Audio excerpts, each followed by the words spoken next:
dalam program Kau Bicara Bola bersama saya Ignatius Indro dan rekan saya. Oh, saya Haris Pardede. Haris Pardede. Semua bicara bola di sini tentunya. Dan sebelum kita ngobrol-ngobrol nih, saya mau bacain dulu artikel dari www.boladoang.com. Website apa ya? Bokep ya? Bukan. Apa? Bukan. Ini bola doang. fake football. Oh. Beritanya palsu semua. Ini judulnya Peter Cech Matt. Peter Cech kiper Arsenal. Checkmate skakmat. Apa hubungannya ya? Saya bacain dulu ya. Boleh. Boleh kan? Nah ini Cominers, Peter Cech tampil sebagai juru selamat ketika Arsenal lolos dari lubang jarum. Mengandaskan Bayern Munchen 2-0 di Emirates. Nggak ada yang mengherankan kayaknya tuh. Tadi.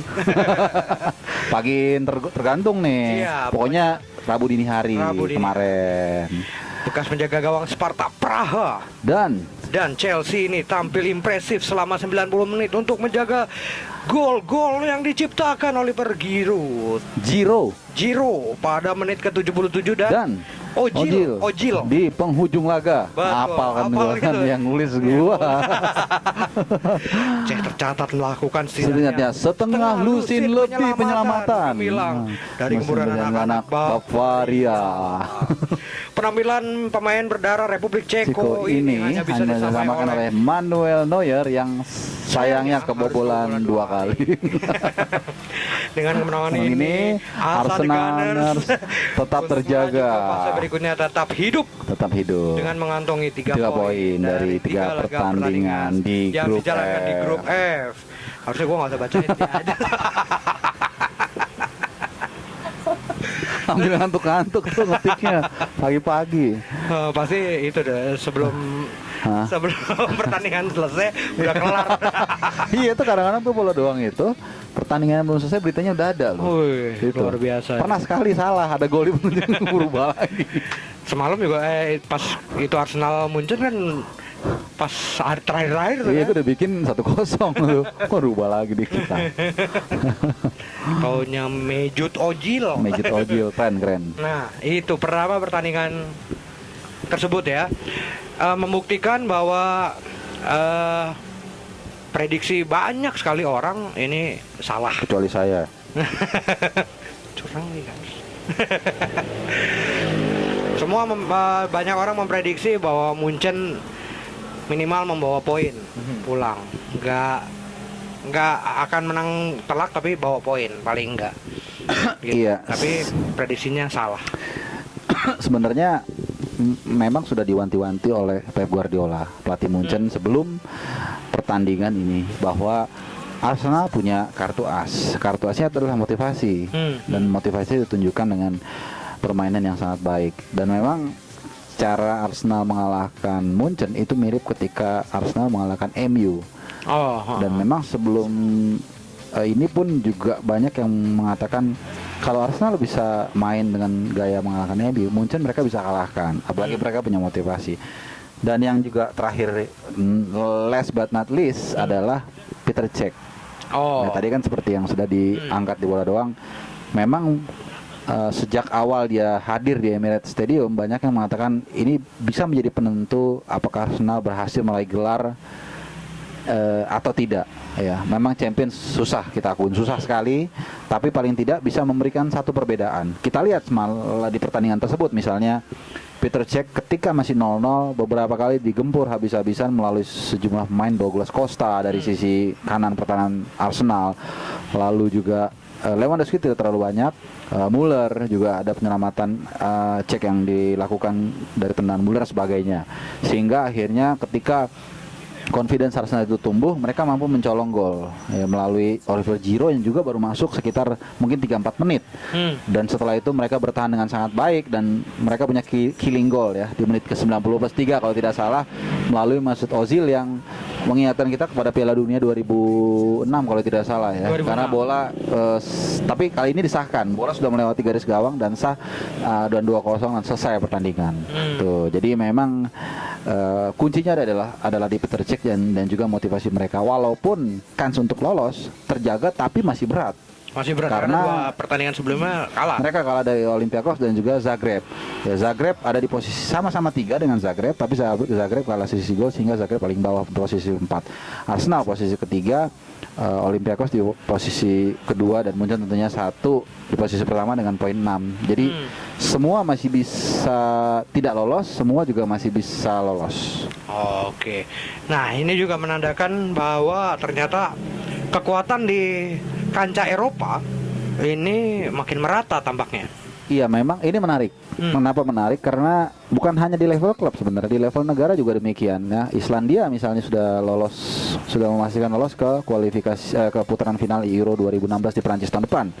Ada 5 atau 6 negara begitu yang baru. Albania, Irlandia Utara, lalu Islandia, dan saya lupa beberapa lagi lah. Nah, ini berbanding lurus juga dengan meratanya tim-tim di kancah atau di level klub.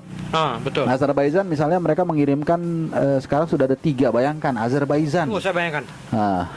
Nanti lu masukin apa lah nanti itu kan. Ada saya lupa satu nama, Karabakh sama satu lagi Kabala. Nah, kebetulan saya nanti akan membawakan pertandingan pertandingan nanti Kabala melawan Dortmund live di salah satu TV lah. jadi saya kebetulan baca-baca, jadi bayangkan tuh, bayangin lagi ya, di Azerbaijan mereka bisa mengirimkan 3 wakil. Astana dari Kazakhstan di Liga Champions. Jadi memang kebijakan UEFA ini cukup positif dalam beberapa tahun terakhir, terutama di bawah Michel Platini. Saya tidak terlalu precise detail tahu ya, mungkin Sidarta yang lebih paham. Tapi setahu saya intinya adalah Platini atau UEFA ingin mengurangi gap antara tim kuat maupun baik negara maupun klub dengan tim yang paling bawah ya, terlepas dari San Marino ya ataupun Makedonia atau Gibraltar yang memang tampaknya akan sulit untuk bersaing. Tapi tim-tim yang tadinya tidak terlalu punya nama atau tidak punya tradisi, mereka sekarang mulai bangkit. Gak cuma di Liga Champions, Europa League juga seperti itu ya? Iya, di Europa League itu tadi salah 3 tim dari Azerbaijan itu lolos dan juga sudah mulai merata. Yang tadinya di atas juga agak ke bawah, Dortmund, Liverpool misalnya. Liverpool di Champions peringkat jadi yang bawah ke atas, yang atas agak ke bawah dikit gitu. Tapi jangan menurun ke bawah dikit. Iya, jadi naik lagi gampang. Arsenal jangan sampai menemuin Eropa League. Tapi kalau biar nggak dapat saingan. seru nih, misalnya kalau Arsenal ke Eropa League, ketemu Liverpool di final dan Jakob Park, kita liput bareng. Iya, mudah-mudahan. Terus kita ledek-ledekan gitu berdua. Iya, terus ntar kita turun ke bawah, telanjang masuk ke apa.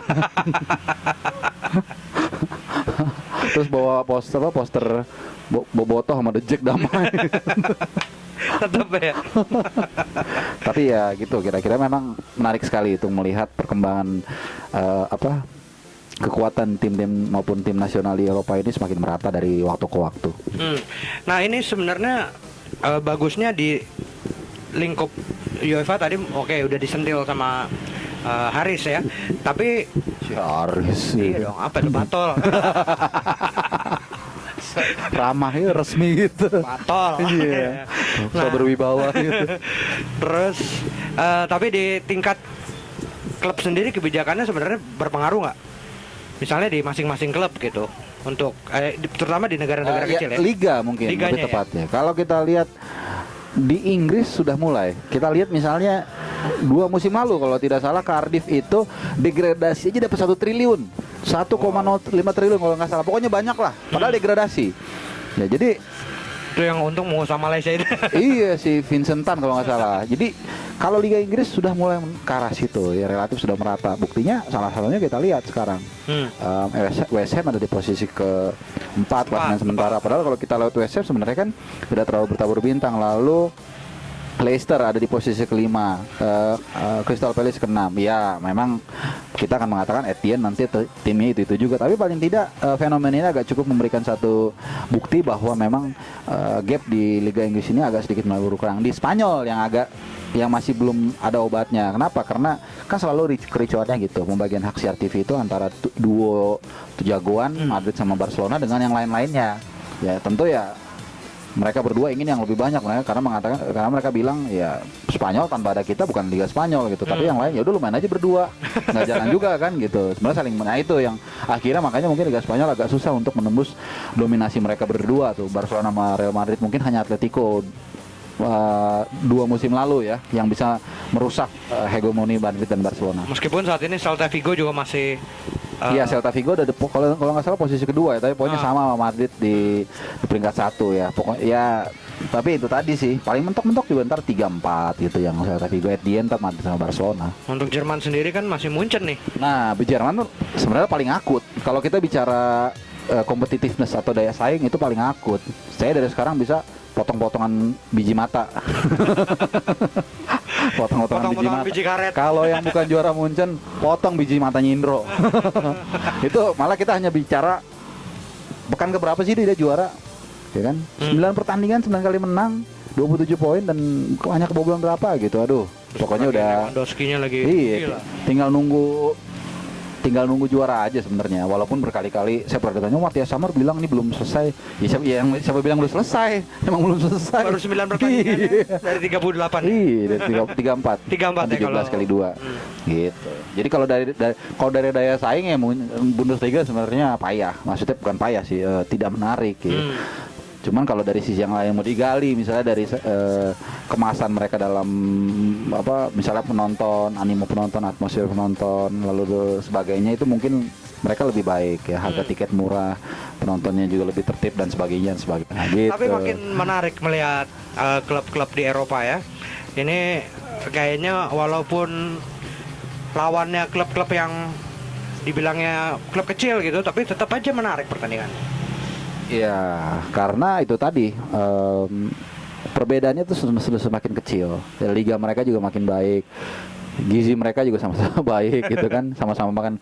Di sini ya sorry tuh saya yang satu makan keju sehari 3 kali, sehat sayur, yang satu lagi tahu dia makan apaan gitu kan. Jadi soal pembinaan sih sebenarnya. Jadi dengan pembinaan yang makin merata, akhirnya potensi-potensi mereka itu akhirnya keluar gitu. Justru mungkin lagi-lagi ini masalah klasik ya, kalau kita lihat ke Inggris, justru mereka agak sedikit menurut saya setback ya, terlepas dari mereka bisa lolos ke Euro dengan poin sempurna, tapi dengan makin gemerlapnya liga mereka malah menyumbat aliran keran potensi pemain-pemain buah mereka. Itu yang menjadi kritik buat Inggris ya. Iya, ini udah semua orang tahu lah gitu. Dan apalagi ya pemain-pemain Inggris saling ego klubnya cukup besar ya. Iya. Di tim nasional. Benar, dan juga kadang-kadang mereka dimanfaatin. Kadang-kadang, jadi homegrown players kan, homegrown nggak harus Inggris, asal dia berapa tahun gitu tampil di